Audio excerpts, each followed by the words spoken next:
आपकी जिंदगी में एक अदृश्य दुश्मन है। एक ऐसा दुश्मन जिसे आप देख नहीं सकते, छू नहीं सकते, लेकिन हर पल महसूस कर सकते हैं। ये दुश्मन आपकी सफलता और आपके सपनों के बीच एक लोहे की दीवार बनकर खड़ा है। आप पूरी मेहनत करते हैं, आप पूरी कोशिश करते हैं, लेकिन बार बार एक अनजानी ताकत आपको पीछे खींच लेती है। क्या आपने कभी सोचा है वो ताकत क्या है? वो कोई बाहर का इंसान नहीं, आपकी किस्मत नहीं, आपका हालात नहीं। वो अदृश्य दुश्मन, वो दीवार, वो जंजीर आपके ही मन के भीतर है। आज हम कोई किताबी बातें नहीं करेंगे। आज हम आपके मन की उस सबसे गहरी, सबसे अंधेरी परत को खोलने जा रहे हैं, जहां आपके सारे डर, सारे बहाने और सारी नाकामयाबी की जड़ें छिपी हैं। चलिए आज अपने मन की गहराइयों में उतरते हैं और उस सच का सामना करते हैं जो आपको आजाद कर सकता है। एक समय की बात है, एक शिकार के शौकीन राजा थे। उनके साम्राज्य की शक्ति और शान दूर दूर तक फैली थी। एक दिन एक विदेशी दूत ने उन्हें एक अनमोल उपहार दिया, 2 अद्भुत बाजों का जोड़ा। ये कोई आम बाज नहीं थे। वे विदेशी नस्ल के, विशाल पंखों वाले, और उनकी आंखों में एक शाही चमक थी। उन्हें देखकर ही लगता था मानो वे आसमान पर राज करने के लिए पैदा हुए हों। राजा की खुशी का ठिकाना न रहा। वो जानता था कि एक प्रशिक्षित बाज सिर्फ एक पक्षी नहीं, बल्कि शक्ति और प्रतिष्ठा का प्रतीक होता है। उसने अपने सबसे माहिर बाजीगर को बुलाया और हुक्म दिया, इन बाजों को ऐसी ट्रेनिंग दो कि ये मेरे एक इशारे पर आसमान चीर दें और शिकार को मेरे कदमों में लाकर रख दें। बाजीगर उन दोनों बाजों को लेकर अपने प्रशिक्षण केंद्र में चला गया। दिन हफ्तों में और हफ्ते महीनों में बदलने लगे। बाजीगर ने अपनी पूरी जान लगा दी।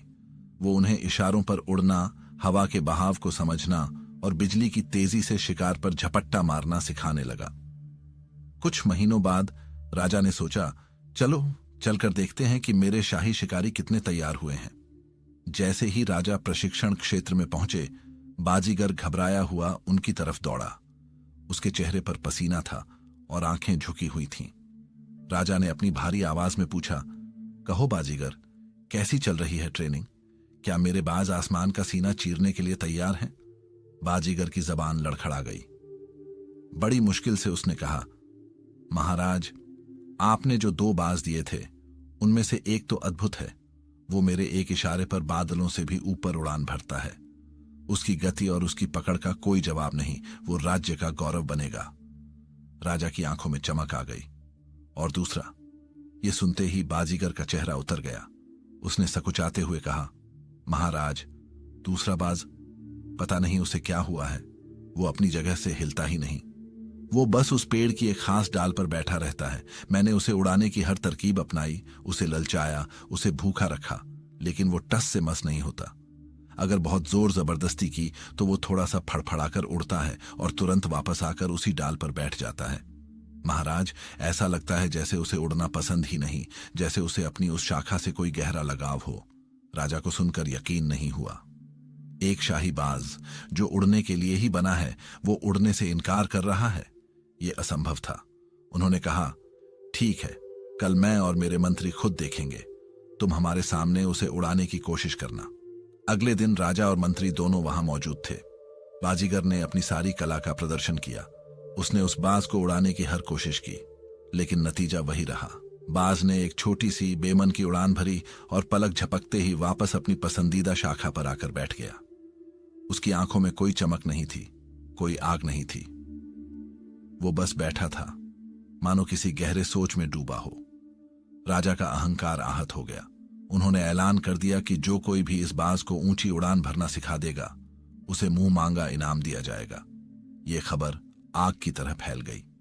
दूर दूर के देशों से बड़े बड़े पशु चिकित्सक, ज्ञानी और माहिर बाजीगर आने लगे। कोई कहता बाज बीमार है, कोई कहता इसके मन में कोई डर बैठ गया है।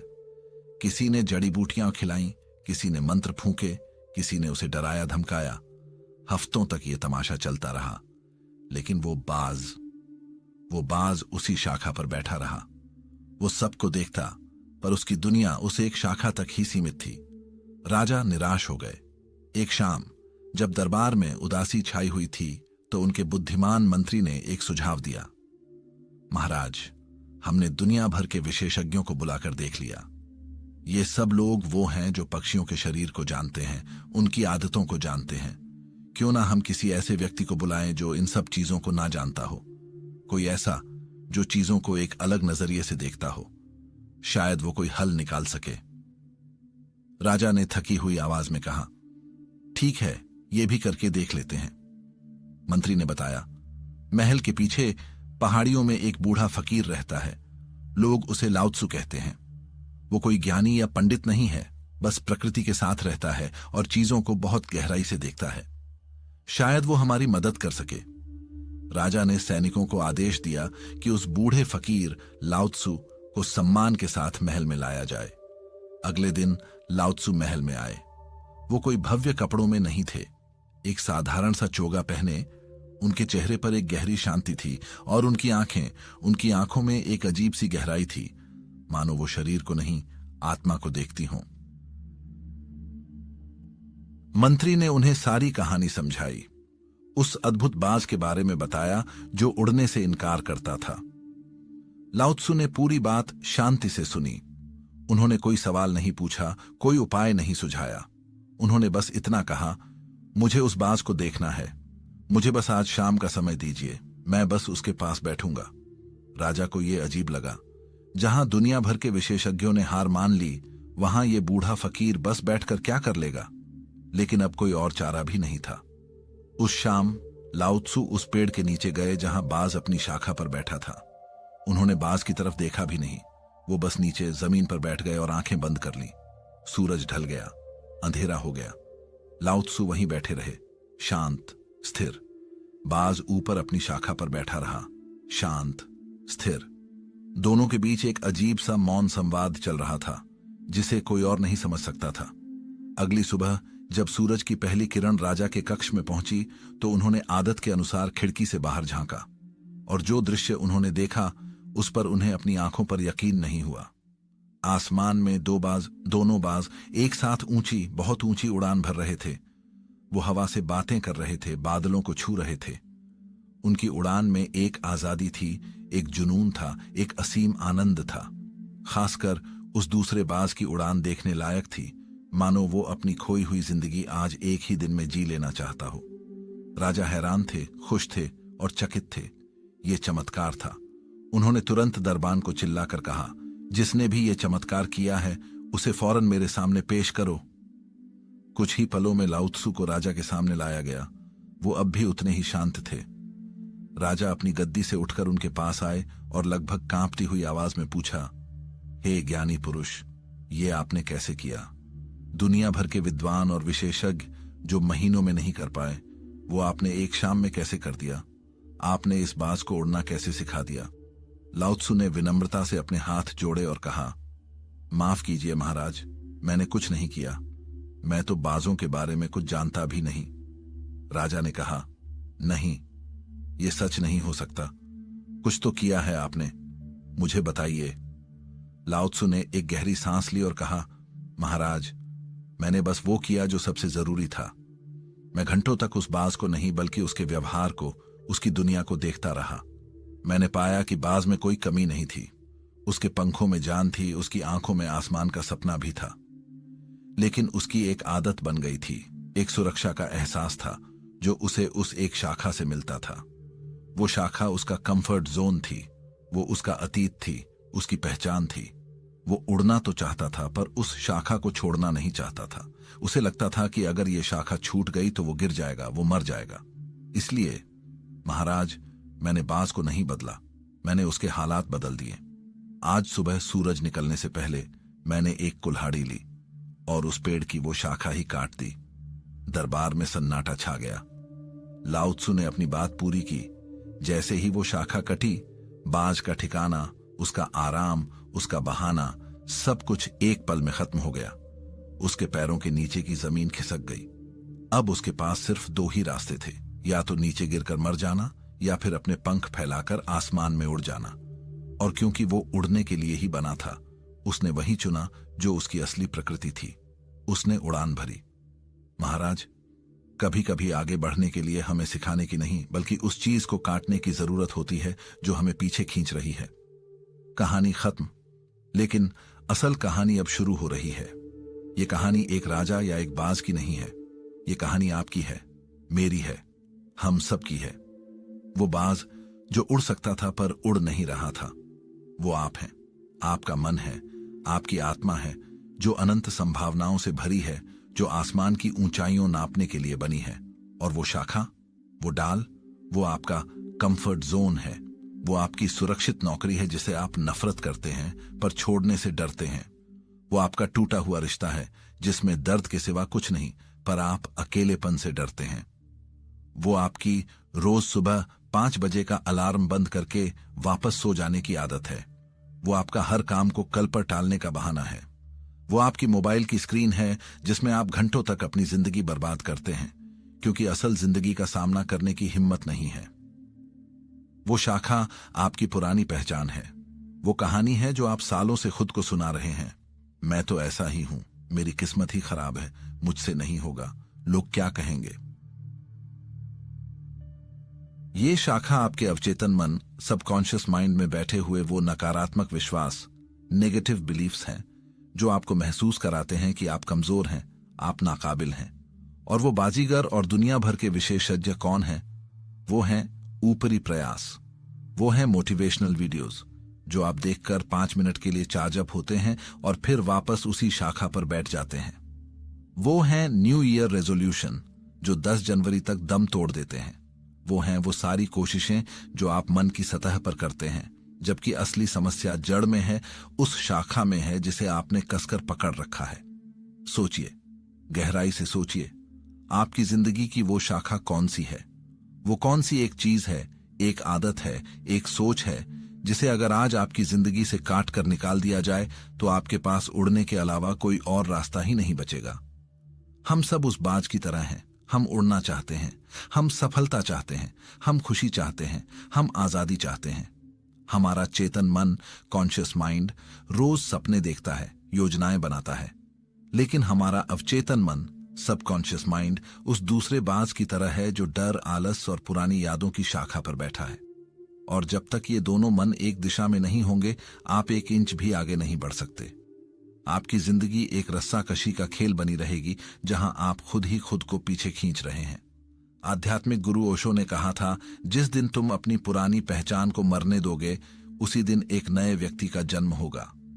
वो शाखा आपकी पुरानी पहचान ही तो है। जब तक तुम खुद को वही पुराना, डरा हुआ, कमजोर व्यक्ति मानते रहोगे, तुम कभी उड़ नहीं पाओगे। उड़ान भरने के लिए पंख नहीं, हिम्मत चाहिए, उस शाखा को छोड़ने की हिम्मत। तो सवाल यह है कि इस शाखा को काटा कैसे जाए। लाओ त्सु की वो कुल्हाड़ी क्या है? वो कुल्हाड़ी कोई बाहरी चीज नहीं है, वो आपके ही अंदर है। वो कुल्हाड़ी है जागरूकता, अवेयरनेस। महान दार्शनिक जे कृष्णमूर्ति ने कहा था, मन को समझना उसे नियंत्रित करना नहीं है, बल्कि उसे बिना किसी निर्णय के देखना है। लाओ त्सु ने बाज को ट्रेनिंग नहीं दी, उसने बस उसे देखा, शांति से, गहराई से। ठीक वैसे ही आपको अपनी शाखा को काटना है तो पहले उसे पहचानना होगा। बिना किसी बहाने के, बिना किसी लाग लपेट के अपनी उस आदत को, उस डर को, उस सोच को एक दर्शक की तरह देखो। अपने आप से पूछो, मैं क्यों हर बार वही गलती करता हूं? किस चीज का डर मुझे एक्शन लेने से रोकता है? वो कौन सा आराम है जिसे मैं छोड़ना नहीं चाहता? जिस पल आप अपनी शाखा को पहचान लेते हैं, आधी लड़ाई वहीं खत्म हो जाती है। क्योंकि अंधेरे का सबसे बड़ा दुश्मन रोशनी की एक किरण होती है। जागरूकता ही वो रोशनी है, और वो कुल्हाड़ी है दोहराव, रेपिटेशन।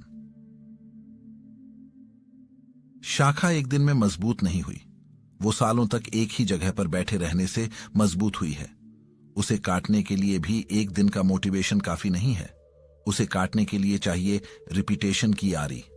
रोज रोज लगातार उस पर वार करना होगा। आधुनिक न्यूरोसाइंस भी यही कहता है। आपके मस्तिष्क में हर आदत, हर विश्वास का एक न्यूरल पाथवे बना होता है, एक मजबूत दिमागी रास्ता। जब आप पुरानी आदत दोहराते हैं तो वो रास्ता और पक्का हो जाता है। लेकिन हर बार जब आप डर के बावजूद कोई नया कदम उठाते हैं, हर बार जब आप आराम को छोड़कर मेहनत चुनते हैं, हर बार जब आप नकारात्मक सोच को बदलकर एक सकारात्मक सोच चुनते हैं तो आप अपने मस्तिष्क में एक नया पतला सा रास्ता बनाना शुरू करते हैं। शुरू में ये बहुत मुश्किल होता है, ठीक वैसे ही जैसे जंगल में पहली बार रास्ता बनाना। लेकिन जब आप रोज रोज उसी रास्ते पर चलते हैं तो धीरे धीरे वो एक चौड़ा हाईवे बन जाता है और पुराना नकारात्मक रास्ता अपने आप बंद हो जाता है, उस कटी हुई शाखा की तरह। यही है लाओ त्सु की कुल्हाड़ी। यही है आपके अवचेतन मन को रीप्रोग्राम करने का तरीका। आप पूछते हैं कैसे करें? पहला कदम, आकाश की एक स्पष्ट तस्वीर बनाएं। आपको यह पता होना चाहिए कि आप शाखा काटकर उड़ना कहां चाहते हैं। आपका लक्ष्य, आपका सपना, आपका नया भविष्य क्या है। वो तस्वीर इतनी साफ, इतनी मजबूत और इतनी भावनात्मक होनी चाहिए कि उसके सामने शाखा पर बैठे रहने का आराम आपको चुभने लगे। उसे अपने दिमाग में रोज देखें। सुबह उठते ही, रात को सोने से पहले उसे महसूस करें। दूसरा कदम, अपनी बुद्धि को विकसित करें। आपको यह समझना होगा कि हर चीज के दो पहलू होते हैं। दिन है तो रात है, समस्या है तो समाधान है। बाहर हालात कैसे भी हों, आप अपने अंदर की प्रतिक्रिया को चुन सकते हैं। आपको अपनी सोच को बार बार यह संदेश देना होगा, चाहे कुछ भी हो, मैं हर हाल में सकारात्मक पक्ष देख सकता हूं। चाहे कुछ भी हो, मेरा लक्ष्य पूरा होकर रहेगा। जो भी हो रहा है वो मुझे कमजोर नहीं बल्कि और ज्यादा मजबूत बना रहा है। ये कोई झूठी पॉजिटिविटी नहीं है, ये एक मेंटल एटीट्यूड है, ये एक चुनाव है। जब आपका मन बार बार अतीत की दुखद यादों में जाएगा तो आप उसे धीरे से पकड़कर वापस अपने लक्ष्य की याद दिलाएंगे और इस सकारात्मक चुनाव को दोहराएंगे। तीसरा कदम, कुल्हाड़ी का पहला वार करें। बड़ा बदलाव लाने के लिए बड़ा कदम उठाने का इंतजार मत करो। एक छोटा, बहुत छोटा कदम उठाओ। अगर आपकी शाखा आलस है तो आज सिर्फ 15 मिनट के लिए वो काम करो जिसे आप टाल रहे हो। अगर आपकी शाखा लोगों का डर है तो आज सिर्फ एक अजनबी को देखकर मुस्कुरा दो। पहला वार सबसे मुश्किल होता है पर वही सबसे जरूरी है। जैसे ही आप ये करना शुरू करते हैं, आपकी सेल्फ टॉक बदलने लगती है, आपकी बॉडी लैंग्वेज बदलने लगती है, आपके शब्द बदलने लगते हैं। क्यों? क्योंकि आपका मेंटल एटीट्यूड बदल रहा है। और याद रखना, जिस इंसान का मेंटल एटीट्यूड सही है उसे दुनिया की कोई ताकत नहीं रोक सकती। मेंटल एटीट्यूड का बदलना ही अतीत का छूटना है, शाखा का कटना है। आज के जमाने में लाओ त्सु कौन है? लाओ त्सु वो इंसान है जो अपने फोन से उन सारे ऐप्स को डिलीट कर दे जो उसका समय बर्बाद करते हैं। लाओ त्सु वो इंसान है जो उन दोस्तों से दूरी बना ले जो उसे हमेशा नीचे खींचते हैं। लाओ त्सु वो इंसान है जो टीवी पर न्यूज देखकर दुखी होने की बजाय वो किताब उठा ले जो उसकी जिंदगी बदल सकती है। लाओ त्सु बनना एक चुनाव है, अपनी कुल्हाड़ी उठाना एक चुनाव है। हम सबके अंदर वो बाज है, वो बाज जो उड़ सकता है पर नहीं उड़ता, वो बाज जो इंतजार कर रहा है, वो आपका इंतजार कर रहा है। वो इंतजार कर रहा है कि आप अपनी शाखा को पहचानें और उसे काटने की हिम्मत करें। याद रखिए, सफलता पाने के लिए सिर्फ मेहनत करना काफी नहीं है। अगर उस बाज की मानसिकता नहीं बदलती तो आप उसे सोने के पिंजरे में भी रख देंगे तो वो खुश नहीं रहेगा। लेकिन अगर उसकी मानसिकता आजाद है तो वो तूफानों में भी अपनी उड़ान का आनंद लेगा। सफलता मेहनत का नतीजा है, लेकिन वो टिकती तभी है जब आपका मेंटल एटीट्यूड सही हो। अगर आपका मन पुरानी शाखा पर ही अटका है तो आई हुई सफलता भी हाथ से फिसल जाएगी, क्योंकि आप सबकॉन्शियसली ये मानकर बैठे हैं कि आप उसके लायक नहीं हैं। इसलिए आगे बढ़ने से पहले अपने मन को समझो, रुको और अपने आप से पूछो, मेरी वो एक शाखा कौन सी है? वो कौन सा एक डर है? वो कौन सा एक बहाना है? वो कौन सी एक आदत है जिसे अगर आज अभी इसी पल काट दिया जाए तो मेरी जिंदगी वो उड़ान भर लेगी जिसके लिए मैं बना हूं। आपके अंदर वो बाज है जो आसमान की ऊंचाइयों के लिए बना है, लेकिन वो अपनी मर्जी से नहीं उड़ेगा। आपको खुद लाओ त्सु बनना होगा और अपनी पुरानी, आरामदायक, सुरक्षित लेकिन आपको कैद करने वाली शाखा को काटना होगा। सवाल ये नहीं है कि आप उड़ सकते हैं या नहीं, आप यकीनन उड़ सकते हैं। सवाल सिर्फ एक है, क्या आप अपनी शाखा काटने के लिए तैयार हैं? इस वीडियो के बाद कुछ देर शांति से बैठिएगा और अपनी उस सबसे मजबूत शाखा के बारे में ईमानदारी से सोचिएगा। उसे एक कागज पर लिखिए, उसे स्वीकार कीजिए, क्योंकि जिस दिन आपने उसे पहचान लिया उसी दिन आपने अपनी कुल्हाड़ी उठा ली। धन्यवाद।